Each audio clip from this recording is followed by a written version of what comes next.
ভারতীয় সেনাবাহিনীর নতুন প্যাটার্নের ইউনিফর্ম গোপনে বিক্রি করার অভিযোগে একজনকে গ্রেফতার করল সুকনা ত্রিশক্তি কর্পসের military intelligence team.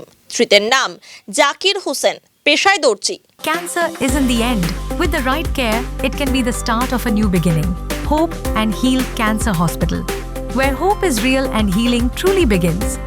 New life fertility centre আধুনিক চিকিৎসা ও বিশেষজ্ঞদের সহায়তায় আপনার স্বপ্ন পূরণ করতে প্রস্তুত।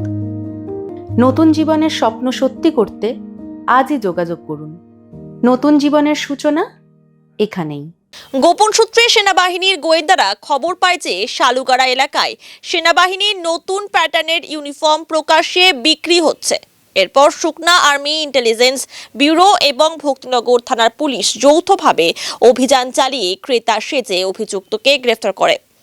তার কাছ থেকে প্রচুর পরিমাণে ইউনিফর্মের কাপড় উদ্ধার করা হয়েছে। উল্লেখ্য, ভারতীয় সেনাবাহিনীর সুরক্ষা আরও জোরদার করার জন্য জওয়ানদের উর্দি পরিবর্তন করা হয়েছে। নতুন প্যাটার্নের ইউনিফর্ম শুধুমাত্র সেনা ক্যাম্পের মধ্যেই রাখা হয়। কঠোর নিয়ম করা হয়েছে এই ইউনিফর্ম নিয়ে। তা সত্ত্বেও শালুগাড়া এলাকায় খোলা বাজারে অবৈধভাবে এই ইউনিফর্ম বিক্রি করা হচ্ছিল। অভিযুক্ত জাকির হোসেনকে জিজ্ঞাসাবাদ করা হয়েছে। ধৃতকে আজ জলপাইগুড়ি আদালতে পেশ করা হয়। এই ঘটনায় আরও কারা জড়িত তার তদন্ত করা হচ্ছে।